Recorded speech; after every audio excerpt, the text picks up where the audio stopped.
Hello बच्चों, online शिक्षण में आप सभी का स्वागत है।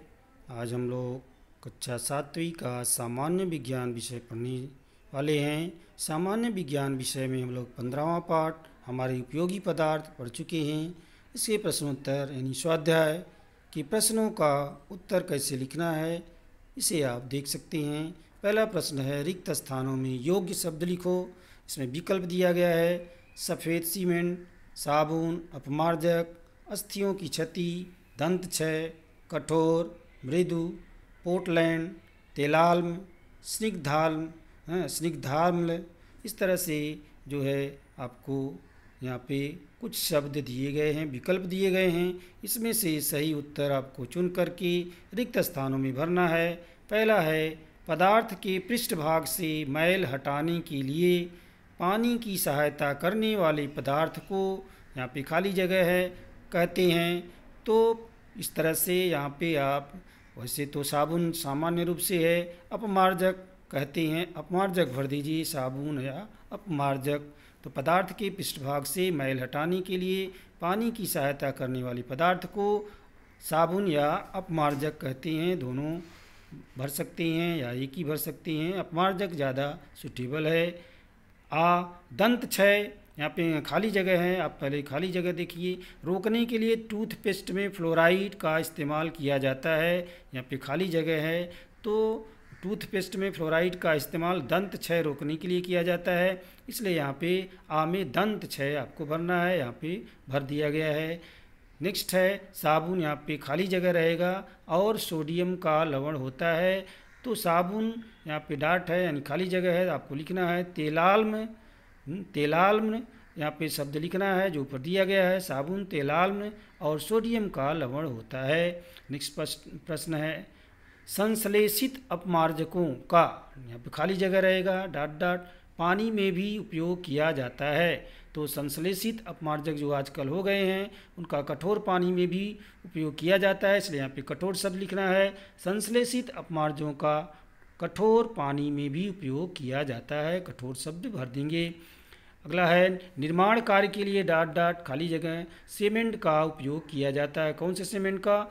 यहाँ पे पोर्टलैंड सीमेंट का उपयोग किया जाता है, तो पोर्टलैंड शब्द भरा जाएगा।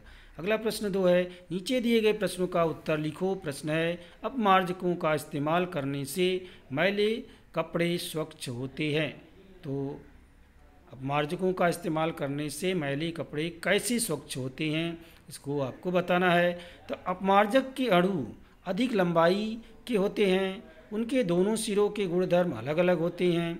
अपमार्जक का अणु उसके एक सिरे से पानी के अणु को तो दूसरे सिरे से तेल के अणु को पकड़ कर रखता है। इस कारण तेल के अणु पानी में मिश्रित हो जाते हैं। मैले कपड़े और शरीर धोते समय उन पर साबुन की ऐसी ही क्रिया होती है, इस कारण से जो है कपड़े साफ होते हैं। इस तरह से लिख सकते हैं। क्या पानी कठोर है? इसकी तुम साबुन के चूड़ की सहायता से कैसे पता करोगे, कैसे ज्ञात करोगे? तो क्या पानी कठोर है, इसको तुम साबुन के चूड़ की सहायता से कैसे ज्ञात करोगे, ऐसे प्रश्न है। कुएं या नलकूप के कठोर पानी में साबुन का झाग नहीं बनता है, यानी अगर साबुन का झाग नहीं बनता है तो हम उसको कह सकते हैं कि ये पानी कठोर है। इस तरह से उत्तर लिख सकते हैं छोटे में। टूथपेस्ट के महत्वपूर्ण घटक कौन कौन से हैं, उनके नाम बताओ। तो जो टूथपेस्ट आप उपयोग करते हैं उसमें क्या क्या चीज़ें होती हैं, उसका उत्तर हो जाएगा calcium carbonate, calcium hydrogen, phosphate एवं फ्लोराइड। ये टूथपेस्ट के प्रमुख घटक हैं, ये चीज़ें टूथपेस्ट में पाई जाती हैं। इस तरह से आप इसका उत्तर लिख सकते हैं। नेक्स्ट प्रश्न है, सीमेंट के घटक कौन से हैं? सीमेंट में क्या क्या होता है? सीमेंट के प्रमुख घटक हैं सिलिका यानी रेत, एल्यूमिना यानी एल्यूमिनियम ऑक्साइड, चूना यानी आयरन ऑक्साइड और मैग्नीशिया यानी मैग्नीशियम ऑक्साइड। ये जो है सीमेंट के प्रमुख घटक हैं, ऐसा उत्तर लिख सकते हैं। नेक्स्ट प्रश्न है, कंक्रीट में सीमेंट का उपयोग नहीं किया गया तो क्या होगा? कंक्रीट जो आप देखते हैं, अगर उसमें सीमेंट नहीं मिलाया जाएगा तो क्या होगा? तो कंक्रीट में सीमेंट का उपयोग नहीं किया जाएगा तो कंक्रीट मजबूत नहीं बनेगा, यानी भरभरा के गिर जाएगा। बिना सीमेंट के तो कोई मजबूती आएगी ही नहीं, सामान्य रूप से आपको मालूम है। तो कंक्रीट में सीमेंट का उपयोग नहीं किया जाएगा तो कंक्रीट मजबूत नहीं बनेगा या कंक्रीट बनेगा ही नहीं, ऐसा भी कह सकते हैं। तुम्हारे द्वारा इस्तेमाल किए जाने वाले अपमार्जकों की सूची बनाओ। क्या क्या आप इस्तेमाल करते हैं? तो आजकल जो है साबुन, शिकाकाई, रीठा, शैम्पू आदि जो है उपयोग किए जाते हैं, ऐसा लिख सकते हैं। फिर है कीमती कपड़ों के लिए उपयोग में लाए जाने वाले अपमार्जक कैसे होने चाहिए? जो आप महंगे कपड़े सिलवाते हैं उनको अगर साफ़ करते समय ख़राब हो गए तो आपका सारा पैसा बेकार हो जाएगा। तो इस तरह से कीमती कपड़ों के लिए उपयोग में लाए जाने वाले अपमार्जक कैसे होने चाहिए, इसका उत्तर लिखना है। कीमती कपड़ों के लिए रीठा एवं शिकाकाई जैसे अपमार्जक का उपयोग करना चाहिए जो कि कपड़ों को नुकसान नहीं पहुंचाते हैं। पृष्ठ सक्रियता का क्या अर्थ है? विभिन्न अपमार्जक के पृष्ठ सक्रियता के लिए उत्तरदायी 3 रसायनों के नाम लिखना है। तो पानी और तेल दोनों को पकड़े रखने के गुणधर्म के कारण साबुन मिश्रित पानी अनेक प्रकार के पृष्ठभागों पर सरलता से फैलता है। तो पृष्ठभाग पर फैलने के इस गुणधर्म को पृष्ठ सक्रियता कहते हैं।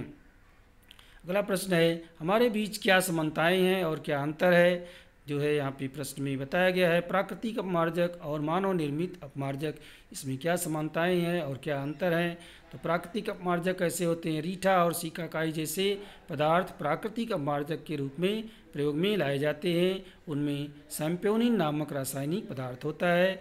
और जबकि मानव निर्मित अपमार्जक जो है वो साबुन है। साबुन आदि समय से उपयोग में लाया जाने वाला अपमार्जक है जो आजकल साबुन के विभिन्न प्रकार देखने को मिलते हैं आपको मार्केट में।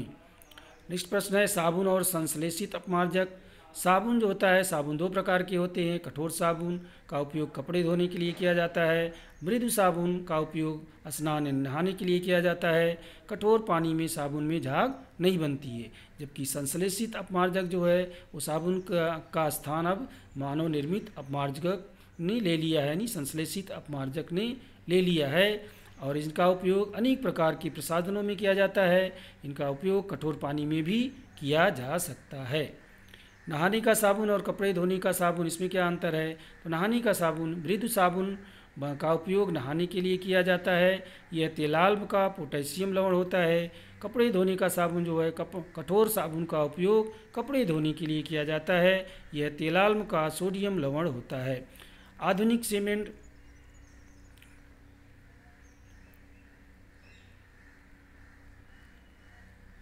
अगला प्रश्न है,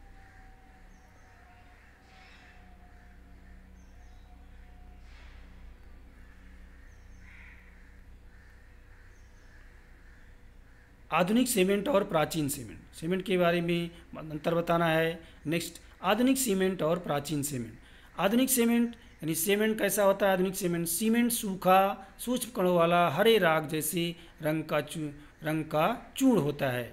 इसे सिलिका यानी रेत, एल्यूमिनियम ऑक्साइड, चूना आयरन ऑक्साइड और मैग्नीशिया यानी मैग्नीशियम ऑक्साइड से तैयार किया जाता है जो आधुनिक सीमेंट है।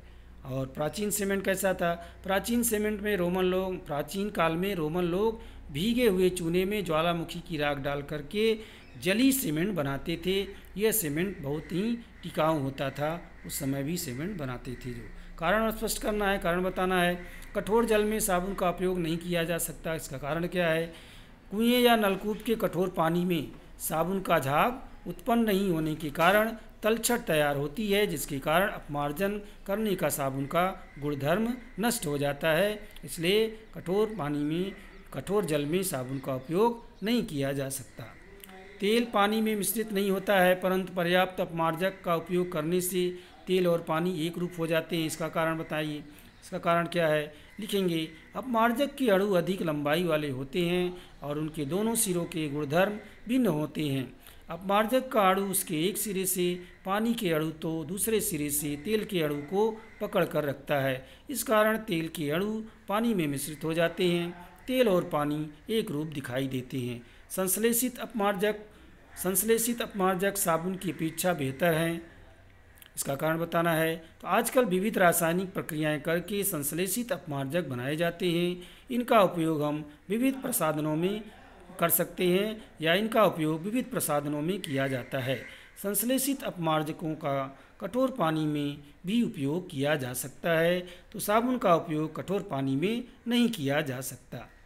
कपड़े धोते समय कभी कभी कपड़ों पर रंगीन दाग निर्मित होते हैं। इसका कारण, तो कपड़ों के जो खड़े आड़े धागे में तैलीय परत यानी मैल पक्की तरह से चिपक जाती है। उसे निकालने के लिए साबुन का उपयोग किया जाता है।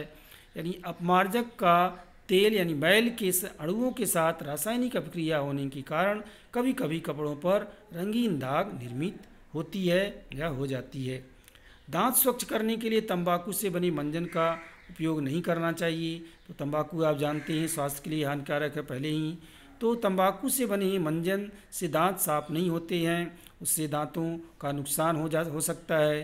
तो तंबाकू मिश्रित होने के कारण ये हमारे स्वास्थ्य के लिए भी हानिकारक होता है, इसलिए ऐसे मंजन का उपयोग नहीं करना चाहिए। तो इस तरह से आप अपने स्वाध्याय को लिख सकते हैं और मैं यहाँ पर अपना सेशन समाप्त करता हूँ। धन्यवाद।